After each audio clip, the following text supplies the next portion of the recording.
नमस्कार, हमारे खास कार्यक्रम क्या हाल है में आपका स्वागत है। मैं हूं राकेश चतुर्वेदी। मध्य प्रदेश में उपचुनाव का बिगुल बज चुका है। 30 अक्टूबर को चुनाव होंगे और 2 नवंबर को उसका परिणाम सामने होगा। फिलहाल हम दोनों दलों की बात करें, बीजेपी और कांग्रेस के बीच मुख्य मुकाबला है और दोनों ही दलों की अपनी अपनी तैयारी है। साहब, क्या हाल है आपका? देखिए, आप बीजेपी प्रदेश कार्यालय में खड़े हुए हैं। हाँ। अभी माननीय मुख्यमंत्री, प्रदेश अध्यक्ष और हमारे वरिष्ठ लोगों की बैठक चल रही थी। हाँ। उससे पहले लगातार माननीय वीडी शर्मा चुनाव क्षेत्र में गए। माननीय मुख्यमंत्री जी जन दर्शन के लिए चुनाव क्षेत्र में जा रहे हैं। पर मेरा एक प्रश्न कांग्रेस पार्टी से कि उनके प्रदेश अध्यक्ष कहाँ हैं? किसी कार्यकर्ता को नहीं मालूम होगा, क्योंकि वो अमेरिका में बैठे हुए हैं। मध्य प्रदेश में चुनाव हो रहे हैं, कांग्रेस का प्रदेश अध्यक्ष अमेरिका में बैठा है। कांग्रेस के जो सेकंड नंबर के बड़े नेता हैं, जो छाए रहते हैं, वो भस्मासुर, जिनने कल ही एक बयान दिया था कि स्कूलों में आतंकवादी बनाए जाते हैं, सरस्वती शिशु मंदिरों में, तो ऐसे भस्मासुर और एक अमेरिका में बैठ के कैसे चुनाव जीत पाएंगे? हम लगातार जनता के बीच हैं और भगवान के वरदान शिवराज सिंह चौहान सुशासन के प्रतीक हैं।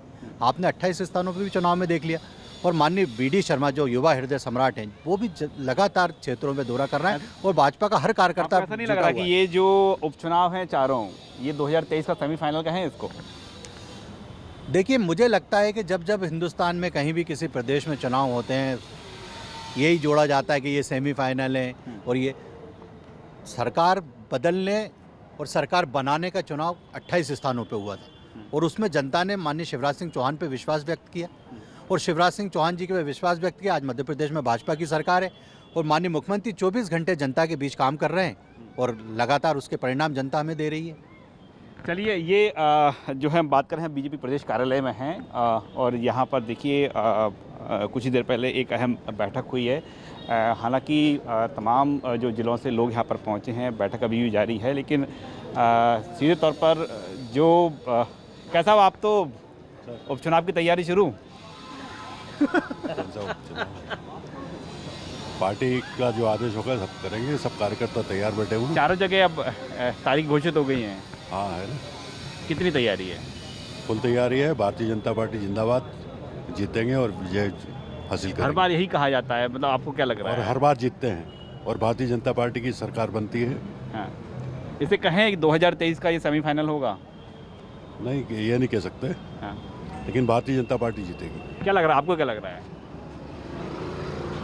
जिस हिसाब से अभी वर्तमान परिस्थितियां हैं, हाँ। हम ये नहीं कह सकते हैं कि भारतीय जनता पार्टी जीतेगी। भारतीय जनता पार्टी को भी कार्य करना होंगे, ठीक है ना, क्योंकि जो उपचुनाव होने जा रहे हैं वो कहीं ना कहीं इससे पहले वहाँ पर कांग्रेस के पदाधिकारी थे, कांग्रेस के विधायक थे और सांसद थे। तो भाजपा को मेहनत करनी होगी, तभी वहाँ पर निकल सकते हैं। दूसरी बात, जिस हिसाब से वर्तमान में महंगाई बढ़ रही है, कार्यकर्ताओं में रोष है, उस चीज़ को भी देखना होगा, ठीक है ना। इसलिए भाजपा को, यदि आप जनता के मुद्दे बता रहे हैं? बिल्कुल जनता के मुद्दे ही बताएंगे, क्योंकि मैं तो समाज से काम करता हूँ। यदि समाज में रहता हूँ तो समाज की जो नस होती है ना, उस नस को ही बताऊँगा। तो इन मुद्दों पर काम करना होगा? बिल्कुल करना होगा। कौन कौन सी पार्टी काम कर रही है अभी? अभी पार्टियां तो कोई भी काम नहीं कर रही। कांग्रेस भी बिल्कुल जीरो है। हम ये नहीं कह सकते कि नहीं कांग्रेस निकलेगी, मगर भाजपा को भी मेहनत करनी होगी, ठीक है। आज यदि पब्लिक की नस पकड़ी जाए ना, तो उसके हिसाब से रुझान भाजपा की तरफ है। आप बहुत यूथ हैं, कहाँ से आए आप? जी, छतरपुर से आए। छतरपुर से आए। क्या लग रहा है, माहौल क्या लग रहा है? चुनाव का? हाँ। चुनाव का माहौल तो अभी तो यही कह सकते हैं हम कि अभी बीजेपी के पक्ष में जा रहा है। जा रहा है जी। देखिए, 3 विधानसभा है, 1 लोकसभा है जी। कितना पक्ष में जा रहा है? जी, अभी तो हम यही बोलेंगे कि 100% जा रहा है।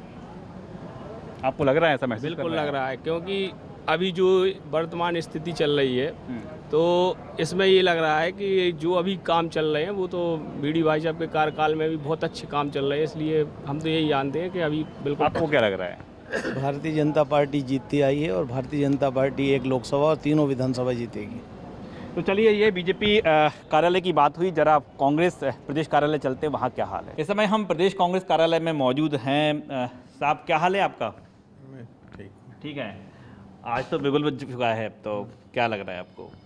ये तो पहले ही हो जाना चाहिए था। जब बंगाल के चुनाव डिक्लेयर किए थे उसके साथ ही ये चुनाव हो सकते थे, क्योंकि सरकार पहले तो कोरोना का बहाना बनाती रही, कुछ तो भी जब भी, क्योंकि उनकी तैयारियां नहीं थी। लेकिन इन उपचुनावों के लिए कांग्रेस पार्टी पूरी तरीके से संगठन भी खड़ा किया है हमने, और हम चुनाव के लिए पूरी तैयारी में हैं। हमारी पूरी तैयारी चुनाव के लिए है। आपका ऐसा आकलन था कांग्रेस पार्टी का कि बस अब उपचुनाव होने जा रहे हैं, अक्टूबर में चुनाव हो जाएंगे, लग रहा था आपको?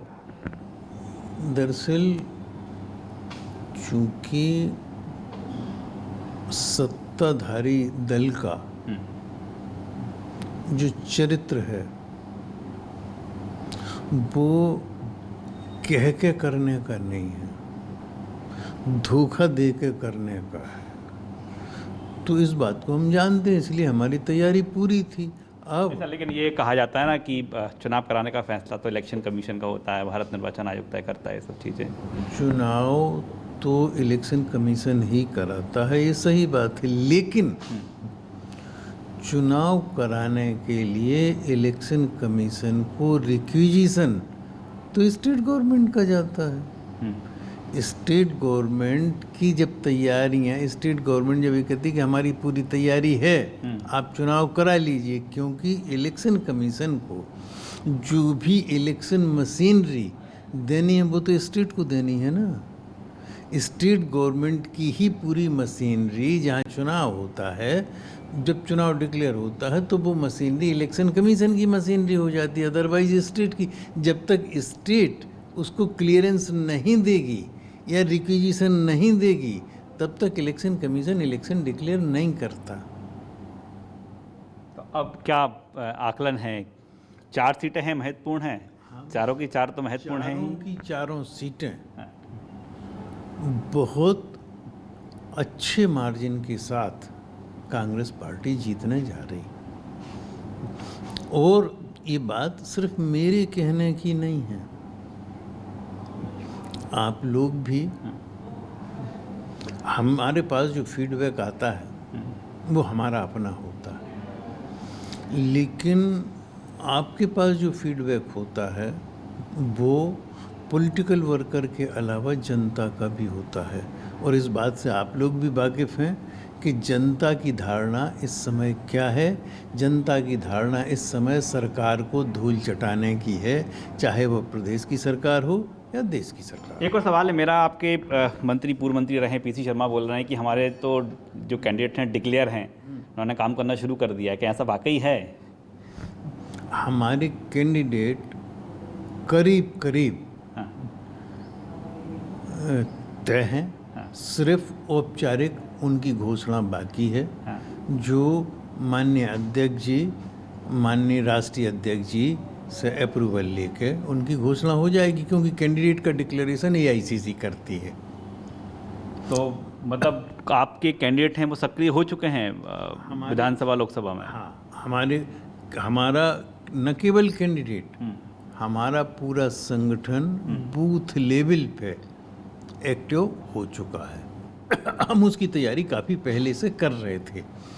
हमारी सारी बूथ कमेटियों तक की मीटिंग्स वर्कर्स ने कर ली। तो देखिए, कांग्रेस का दावा है कि चुनाव को लेकर कांग्रेस की पूरी तैयारी है। अब इलेक्शन को लेकर आम जनता क्या सोचती है, चलिए अब चलते हैं आम जनता के पास। आइए कुछ लोगों से बात करते हैं। साहब, क्या हाल है आपका? बिल्कुल ठीक है सर। अब तो उपचुनाव का ऐलान हो गया है, जी क्या लग रहा है? लग रहा है सब जीतेंगे, चारों सीटें हम जीतेंगे। उपचुनाव के बोल रहे हैं आप? जी, चारों सीटें जीत रही है हमारी जनता, हमारे साथ है, तो बहुत अच्छी तरीके से साथ है। लेकिन जो 29 सीटों पर चुनाव हुए तो इसका समीकरण तो कुछ अलग ही आया, इसका रिजल्ट तो अलग ही आया इसका कोई। नहीं, ये तो सब कहने की बात है। जनता पूरी जो है केंद्र से लेके मध्य प्रदेश से लेके पूरे भारत में एक हो चुकी है। बीजेपी का जो चाल आचरण, जो महंगाई का मुद्दा आप देख ही रहे हैं, सब समझ गई है। मोदी जी की लहर गई है। इधर शिवराज मामा जी के शासनकाल में प्रतिदिन गरीबों पे अत्याचार, मार पिटाई, बलात्कार जैसे केस प्रतिदिन हो रहे हैं। तो जनता समझ चुकी है। अब 4 सीट भूल जाइए, अब 4 सीट हमारे पक्ष में आ रही है उपचुनाव की। कोई आप ऐसे सिर्फ बयान के लिए कह रहे हैं या कोई रिपोर्ट है आपके पास? नहीं, रिपोर्ट नहीं है, जनता दे रही है, हमारी जनता देख रही है, सब देख रही है, जनता पूरी हमारे साथ है। चारों उपचुनाव हम जीत रहे हैं दमदारी से। आपका क्या हाल है? बढ़िया, बढ़िया है। चुनाव हो रहा है मध्य प्रदेश में? अभी तो नहीं हो रही। नहीं जानकारी। ये जो 3 विधानसभा एक और लोकसभा का चुनाव होना था उसकी घोषणा हो गई है आज। अच्छा, तो आप क्या लग रहा है हो सकते हैं भैया, कौन कौन को जीतना चाहिए? इसका तो नहीं कह सकते। कोई भी आ जाए, अपने कोई मतलब नहीं है। आपका भला होगा किसी के जीतने से? अरे अपना क्या भला हो रहा है यार भैया, हैं? नहीं हो रहा, नहीं होगा। कोई जीतने से किसी का भला नहीं हो रहा। कोई भी आ जाए आपको कोई अंतर नहीं पड़ने वाला। देखिए, आप मध्य प्रदेश के आम व्यक्ति को सुन रहे हैं। भैया आपका क्या हाल है? बढ़िया। बढ़िया है। आप किसी पार्टी से हैं या फिर नहीं? कांग्रेस से हूँ। कांग्रेस से ही यूथ हैं। क्या लग रहा है आपको? निश्चित तौर पे महंगाई चरम की सीमा पर है। रेट पेट्रोल के दिन पे दिन बढ़ रहा है, रसोई के 25 रुपये भी कुछ दिन पहले ही बढ़ा है और आने वाले टाइम में भविष्य में ऐसे लग रहा है और बढ़ा के 1000 करने वाले हैं। जो शतक मारा है उसको 1000 तक के पहुँचाने की इसी मुद्दे पर आप चुनाव लड़ने जा रहे हैं? नहीं, इस मुद्दे पे नहीं। महंगाई चरम सीमा पे है, बेरोजगारी की दर बढ़ रही है। रोज़ नए नए बीटेक इंजीनियर डॉक्टर लोग जैसे अपने आप को मारने के लिए परेशान है क्योंकि रोज़गार नहीं है उनके पास। तो सबसे बड़ा मुद्दा ये, और देश को बांटने की राजनीति कर रही है भारतीय जनता पार्टी। जो देश के लोग बिल्कुल समझ चुके हैं कि इनके पास कुछ भी एजेंडा नहीं है। ये तो भाजपा के मुद्दे हो गए कि आप भाजपा ऐसा कर रही है। कांग्रेस किस मुद्दे पर वोट मांगेगी? सेकुलरिज्म के ऊपर वोट मांगेंगे, रोज़गार के ऊपर मांगेंगे। या भविष्य में आगे चल के क्या करना है, रोज़गार कैसे बढ़ाना है, महंगाई कैसे कम करना है, पेट्रोल जो आज 100 पहुँच गया है उसको कैसे नीचे लाना है। और सबसे बड़ा मुद्दा रहेगा जो बेरोज़गारी बढ़ रही है उसको कम करने के लिए, और किसान का जो फसल है बिल्कुल बर्बाद हो रही है उस पर ऊपर सरकार की कुछ भी। इन मुद्दों को लेकर आप जनता के बीच जाएंगे। आपका क्या हाल है भैया? बढ़िया है सर। बढ़िया है। उपचुनाव तो अब तो सबकी नज़र है उस उपचुनाव पर। जी जी, नज़र है सबकी। क्या लग रहा है आपको? उपचुनाव में कांग्रेस जीतेगी। कांग्रेस जीतेगी जी। कैसे कह रहे हैं आप? वो इसलिए कह रहे हैं, जनता एक्सट्रीम हद तक त्रस्त हो चुकी है। हाँ। महंगाई से, बेरोजगारी से, भूख से, और माने जो त्रस्तता का जो लेवल है वो उच्चतम स्तर पे चल रहा है इस समय। तो जनता बहुत ज़्यादा नाराज़ है सरकार से, इसलिए जनता इस बार कांग्रेस को ही वोट देगी। जनता भाजपा से परेशान इसलिए कांग्रेस को वोट मिलेंगे। Yes yes. चलिए, ये आपका आकलन है, आपसे और जान लेते हैं। आपका क्या हाल है? बढ़िया सर। बढ़िया है। क्या लग रहा है उपचुनाव में? उपचुनाव तो पब्लिक के ऊपर है साहब। जितना परेशान होगी पब्लिक उतना आगे उनको क्या करना है पब्लिक को और हमें क्या करना है वो तो हम ही जानते हैं कि आगे हमें क्या करना है। भाई जितना हम परेशान हैं वो तो हम ही जानते हैं। अब शो करने से भी क्या फ़ायदा। भाई जितना आदमी परेशान है गरीबी से, हर चीज़ से, आप लॉकडाउन कर रहे हो, बैंकें चालू है, EMI चालू है, रोज़गार है नहीं है, आदमी कहाँ से लाएगा। भाई इतना परेशान हो चुका है लॉकडाउन के बाद आदमी 2016 से अभी तक कि बच्चे पालना मुश्किल हो रही है। रोज़गार उतना है नहीं है, महंगाई दिन ब दिन बढ़ रही है। भाई व्यक्ति कहाँ से लाएगा कमा के। देखिए, बिल्कुल हम देख पा रहे हैं कि जो मुद्दों की बात करें तो यहाँ पर मुद्दे निकल कर सामने आ रहे हैं कि आखिरकार जो मतदान होना है वो किन मुद्दों के आधार पर होगा और पार्टी अब कितनी संतुष्ट कर पाती है।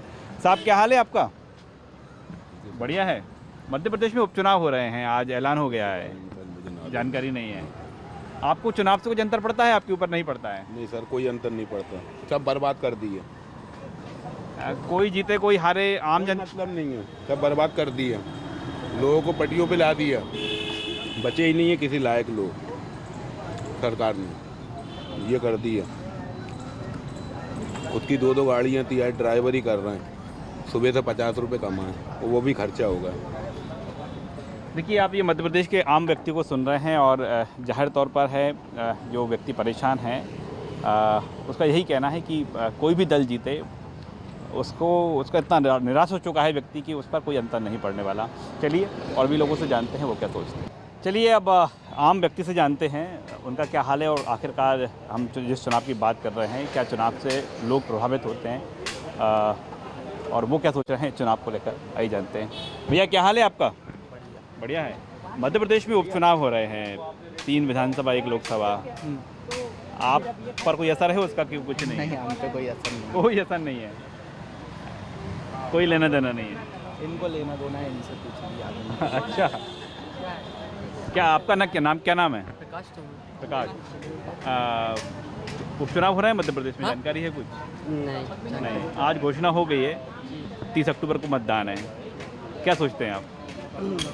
कुछ क्या सोचेंगे, हो रहे हैं चुनाव, होते रहेंगे। हाँ अपन देखें मतदान क्यों देंगे, अभी तो वोटर आई नहीं, अपन रजिस्टर कर दिए हैं। हाँ, नहीं, भोपाल में तो नहीं हो रहे हैं। नहीं, भोपाल के तो है ही नहीं। हाँ, आप इफेक्ट होते हैं चुनाव से? नहीं, इसके बारे में नॉलेज ही नहीं है मेरे को। नॉलेज ही नहीं है। देखिए, आप मध्य प्रदेश के यूथ से हम बात कर रहे हैं। साहब क्या हाल है आपका? बढ़िया सर। मगर रोडों का हाल बेकार है जी। शिवराज सरकार से हमारे निवेदन ये है कि रोडों का हाल बेकार है, रोडें सही कर दें। धूल मट्टी बहुत हो रही है, डस्ट बहुत हो रही है रोड पे, बाल बच्चे वगैरह निकलते हैं, डस्ट इतनी उड़ रही है रोडों पे कि रोडों का हाल बेकार है। सबसे पहले तो रोड बनना चाहिए। अब तो चुनाव आ गए हैं, बीजेपी तो अब कांग्रेस चुनाव पे फोकस करेगी। नहीं, रोड हमको तो रोड चाहिए बस। रोड चाहिए बस, है ना? चुनाव से कोई मतलब नहीं ना? चुनाव से कोई मतलब नहीं, रोड अच्छी हो बस। रोड अच्छी हो जाए। साहब आपका क्या हाल है? बढ़िया है। देखिए ये आप बताइए जी। हाँ सर, जैसा कि भाई साहब ने बताया कि रोड के विषय में, तो अपने यहाँ पर भोपाल के हाल तो यही दिख रहे हैं कि ना कि रोडों की हालत तो बहुत बेकार है। बाकी उपचुनाव के विषय में जो आपने पूछा है, तो अभी अपनी सत्ता स्ट्रांग है और बीजेपी ही समर्थन में है कि बीजेपी भोपाल में और मध्य प्रदेश में राज करेगी। जी बिल्कुल। देखिए, ये जो चुनाव है, इस चुनाव से देखिए सरकार तो नहीं बदलने वाली है ना, लेकिन एक जनता का मैसेज जरूर जाएगा कि जनता कैसे चाह रही है। जी बिल्कुल। वैसे सर मुझे ये लगता है कि शिवराज शासन ही रहेगा अपने यहाँ मध्य प्रदेश। ऐसा क्यों लगता है आपको? ऐसा इसलिए लगता है भाई साहब कि आज जो अपने यहाँ पर जो विकास हुआ है, वो विकास देखते हुए लग रहा है कि 15 सालों में इतना विकास शासन ने दिया है और योजनाएं भी अच्छी चलाई हैं, जिसकी वजह से आज क्या है। अभी तो आप बोल रहे थे सड़क अच्छी नहीं है। जी, सड़क के विषय में तो साहब ये बोलना पड़ेगा मुझे, क्योंकि क्या है कि सड़क की बहुत ज़्यादा परेशानियाँ का कारण बना हुआ है, क्योंकि अभी बरसात में लोगों का आवागमन काफ़ी दुभर है, तो रोडों का हाल तो खैर बेकार है। बाकी योजनाओं के विषय में मैंने बताया कि योजनाएं अच्छी चलाई, जिसकी वजह से ये जो चारों जगह जो है, 1 लोकसभा है, 3 विधानसभा हैं, वहाँ की जनता क्या सोच रही है? वहाँ की सड़कें तो ऐसी होंगी ना? हाँ, वो तो सभी दूर की सड़कें ऐसी होंगी और इस विषय में तो आम जनता का ही समर्थन सभी दूर रहेगा और सभी दूर यही देखने में आएगा कि उन्हीं पे मोटिव किया जाएगा। तो बाकी देखते हैं क्या होता है। क्या लग रहा है, 4 में से कितनी सीट जाएंगी बीजेपी में? 4 में से कम 3 तो मानिए आप, 3 तो निश्चित तौर पे आ जाएगी। बीजेपी समर्थन रहेगा, शासन को बीजेपी समर्थन रहेगा। लोकसभा किसके खाते में जाने वाली? लोकसभा भी कम से कम 2 सीटें तो आएगी। नहीं, लोकसभा की एक ही है ना अभी तो। जी, अच्छा 1 सीट है। जी बिल्कुल। भैया आपका क्या हाल है? बताइए। क्या हाल है आपका? जी बढ़िया है। अब तो उपचुनाव आ गए हैं जी, है ना, दोनों ही दलों का पूरा फोकस है। जी, आपका किस चीज़ पे फोकस है? मेरा तो इस पे ही है, बीजेपी पे ही। क्या बात कर रहे हैं? हाँ, ऐसा क्यों? क्योंकि सड़कें देख के ही लग रहा है, सड़कें बहुत अच्छी है इस समय। और यानी किसानों के बारे में भी बोलना चाहूँगा, यानी किसानों के हित में भी बहुत कुछ हो रहा है। हाँ, आंदोलन हुआ था कल, तो उसके हित में तो कुछ हो नहीं रहा है भाई।